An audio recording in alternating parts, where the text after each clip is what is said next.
यहाँ सिर्फ वो भाषण में और कागजों में विकास कर रही हैं वो। मेनका जी ये नहीं बता सकती कि जो उनकी सांसद निधि है वो कहाँ लगाई हैं, कहाँ उसका उद्घाटन किए हैं, ये आज तक वो नहीं बता सकती हैं। क्योंकि हमारे यहाँ बीजेपी सिर्फ एक बार जीती है 91 में, उसके बाद कभी जीती नहीं है। जब वो भी राम मंदिर के नाम पे जीते थे, उसके बाद आज तक जीते नहीं हैं। तो कौन सी टक्कर देंगी? तो हम बता तो रहे हवा में विकास कर रहे हैं। सब मोदी जी के नाम पे जीत गए। एक परिवार की तरह इसौली को मानते हैं हमने। जैसे हमारा अपना परिवार है, इसौली भी मेरा अपना परिवार है। उसी के उसमें दिन रात उनके पीछे लगे रहते हैं, उनकी हर स्तर से मदद करते रहते हैं। सुल्तानपुर की सियासत में गहरी पैठ रखने वाले और पूर्वांचल का जाना पहचाना चेहरा मोनू सिंह इस वक्त हमसे खास बातचीत करने के लिए जुड़े हुए हैं। और इस वक्त हम उनके निवास स्थान पे हैं। ये इसौली कहा जाता है और यहीं से ये तैयारी कर रहे हैं। मोनू सिंह जी, सबसे पहले आपका बहुत बहुत स्वागत करते हैं द फैक्ट इंडिया पर। धन्यवाद धन्यवाद।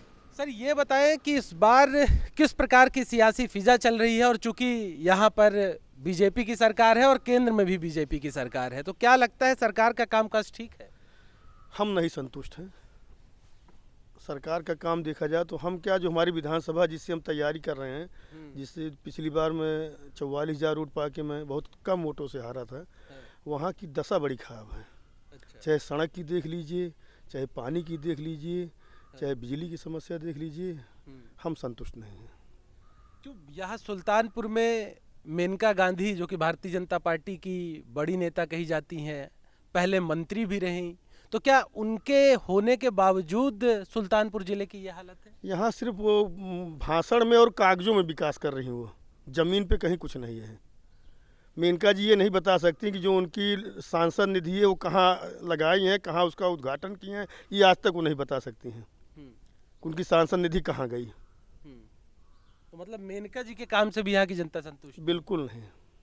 अच्छा, एक बड़ा विवाद हुआ था। आपके भाई हैं सोनू सिंह, उन्होंने मुख्यमंत्री को पत्र लिखा कि उनकी जान को खतरा है। ऐसा क्या कारण है? क्योंकि बीजेपी सरकार के दावे हैं कि यहाँ लॉ एंड ऑर्डर मेंटेन है। फर्जी मुकदमे लगा के जेल भेज रहे हैं, और जितने भी हमारे राजनीतिक विरोधी हैं सब एक हो के वो यही चाहते हैं कि हम दोनों भाई या तो जेल में रहें या तो ना रहें। तो क्या ये राजनीतिक द्वेषता के कारण? बिल्कुल, राजनीतिक द्वेषता जी। इसी के साथ सवाल ये भी है कि आपके जो भाई हैं उन्होंने मेनका गांधी के सामने चुनाव लड़ा, लेकिन जब 2014 के लोकसभा चुनाव थे तब उन्होंने वरुण गांधी के पक्ष में प्रचार भी किए थे। तो ऐसी क्या परिस्थितियां बनी कि पहले वरुण गांधी के साथ प्रचार करना, बाद में मेनका गांधी के खिलाफ चुनावी रण में उतर जाना? हम लोग एक बड़ा चेहरा जान के उनकी मदद किए थे, हर स्तर से मदद किए थे। मतलब जितना बन पड़ा था, शायद वो ये कह नहीं सकते हैं कि पूरे चुनाव में सुल्तानपुर और इसौली विधानसभा में उनका कहीं एक पैसा खर्च हुआ हो। सबसे ज़्यादा वोट इसी दो विधानसभा में उनको मिला था, सुल्तानपुर और इसौली में। अगर पांचों विधानसभा की देखेंगे आप तो सबसे ज़्यादा वोट यहीं पे उनको मिला था।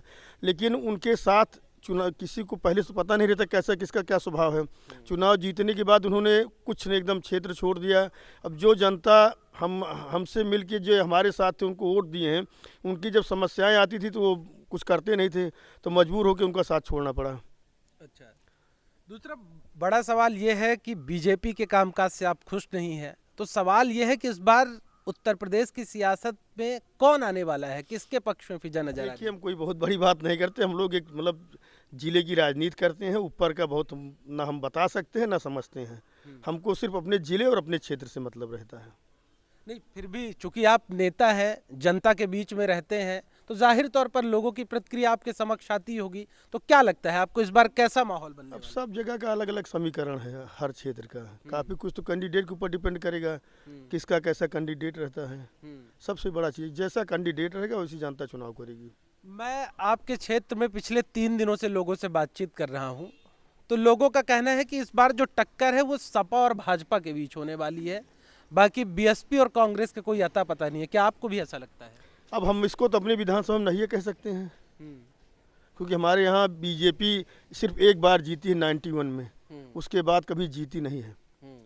जब वो भी राम मंदिर के नाम पे जीते थे, उसके बाद आज तक जीते नहीं हैं। तो कौन सी टक्कर देंगी? तो राम मंदिर तो इस बार भी बन गया है। बन रहा है, लेकिन चुनाव आने दीजिए, पता लगेगा तभी ना। अच्छा, तो क्या बसपा से भी कुछ बातचीत आप लोगों की चल रही है? बसपा के भी संपर्क में है, या फिर निर्दलीय चुनाव लड़ने का ही मानस है? नहीं, निर्दल तो नहीं लड़ेंगे, बातचीत चल ही बसपा से, हाँ। बहन जी से बातचीत चल रही है। अच्छा, क्योंकि पहले भी आप बसपा के साथ रहे, अब फिर से बसपा के साथ जाना है, तो क्या सशर्त समझौता है, शर्तों के साथ, या बिना किसी शर्त के बिना किसी शर्त के साथ समझौता, कोई शर्त नहीं है। बिना किसी शर्त के समझौता है। अच्छा, आपने बीजेपी पार्टी का भी स्वाद चखा, आपने बहुजन समाज पार्टी का भी स्वाद चखा, आपने सपा का भी स्वाद चखा, तो बताएंगे कि किसका स्वाद सबसे बढ़िया होता है? अब जाने दीजिए, सब मत पूछिए, ज़्यादा अच्छा है। नहीं फिर क्योंकि नहीं, ये सब चीज़ ऐसे बोलने वाली चीज़ नहीं है। अच्छा, चलिए कोई बात नहीं। फिर भी इसौली को आप बेहतर तरीके से जानते हैं, है ना? चूंकि आपने बोला मैं ज़्यादा लंबी बातचीत नहीं करूंगा, इसौली की बातचीत करूंगा। तो आपको क्या लगता है कि जो यहाँ के मौजूदा विधायक हैं वो यहाँ की जनता को खुश रख पा रहे हैं, यहाँ की जो मूलभूत समस्याएं हैं उनको दूर कर पा रहे हैं या नहीं कर पा रहे हैं? मौजूदा विधायक तो सिर्फ यहाँ के समीकरण पे चुनाव जीत जाते हैं 2 बार से, और उनकी कार्यशैली आप स्वयं क्षेत्र में चले जाएंगे, आपको जनता ही बता देगी। हम बताएंगे तो लगेगा कि हमारे विरोधी हैं, यहाँ की जनता बता देगी कि विधायक जी कैसे हैं। अच्छा, आज तक कोई कह नहीं सकता किसी के सुख दुख में, किसी के शादी ब्याह में कहीं दिखे हों। तो मतलब जनता से जुड़ाव नहीं है आपका कहना है? ये आप स्वयं जाएंगे तो ज़्यादा अच्छा आपको पता लगेगा हमारे कहने के बजाय। अच्छा, किन मुद्दों को लेके आप जनता के बीच में जा रहे हैं? आप जनता से जाहिर तौर पर जनता के बीच में जाएंगे तो कुछ वादे करेंगे, तो किन मुद्दों के साथ आप जनता के बीच में जा रहे हैं? विकास को लेके, उनके सुख दुख में शामिल होने के लिए, उनके जो भी छोटा बड़ा काम होता है, चाहे वो तहसील स्तर का हो, चाहे थाने स्तर का हो, चाहे जिले स्तर का हो, कोई पूछता नहीं चुनाव के बाद। चुनाव चाहे कोई जीता चाहे कोई हारा, उसके बाद सब निकल लेते हैं। हम लोग लगातार 10 साल से एक परिवार की तरह इसौली को मानते हैं अपने। जैसे हमारा अपना परिवार है, इसौली भी मेरा अपना परिवार है। उसी के उसमें दिन रात उनके पीछे लगे रहते हैं, उनकी हर स्तर से मदद करते रहते हैं। अच्छा, भाजपा के नारे के साथ, मतलब भाजपा भी विकास के नारे के साथ जनता के बीच में गई थी, तो क्या उसी नारे के साथ आप भी जा रहे हैं? अब आपको बता दें, आप देखिएगा, जाइएगा क्षेत्र में, जैसे हमारे यहाँ कुड़वार से लेके अलीगंज सड़क है, मेन रोड दोनों है, कुड़वार भी मेन रोड है और अलीगंज भी NH से जुड़ा है। सड़क का इतना बुरा हाल, जिस नाम से हमारी विधानसभा जानी जाती है, इसौली से लेके आप बल्दीराज तहसील जो नई बनी है, आप चले जाइए, 2-2 फुट के गड्ढे हैं रोड पे। बौरहवा मेन रोड से आप देवरा बॉर्डर तक चले जाइए, उसकी सड़क का हाल देख लीजिए। आप कटका से यहाँ मझवारा मोड़ तक देख लीजिए, सड़क का ये हाल है, कोई पूछने वाला नहीं है। तो विकास हो कहाँ रहा है? ये सब लंबी लंबी सड़क की बात करें, कोई देहात की सड़क की बात नहीं कर रहे हैं। देहात की तो और दशा खराब है।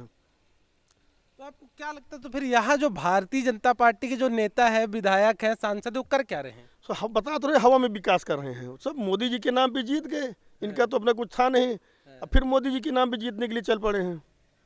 तो इनको योगी जो मोदी जी जिताएंगे इस बार। अच्छा, ये बताइए, जो कृषि कानून जो 3 लाए गए थे उन्हें वापस किया गया, तो जनता और लोगों के बीच में भी इस बात की चर्चा है कि यूपी चुनाव को ध्यान में रखते हुए किया गया। आपको भी सही बात, सही, क्योंकि हम भी राकेश टिकैत जी के साथ थे, हम भी गए थे धरने में। यहाँ भी बहुत लोगों ने बहुत कुछ कमेंट लिखा उस पर, लेकिन हम जो हमको सही लगा वो हमने किया।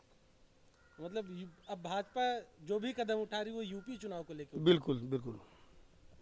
तो ये थे मोनू सिंह जी, जिनका साफ तौर पे कहना था कि वो जनता के बीच में विकास के साथ, विकास के नारे के साथ जाएंगे, क्योंकि इसौली को वो अपने परिवार की तरह मानते हैं। कैमरा पर्सन समर के साथ मैं Rupesh Mishra, the fact India, Isauli.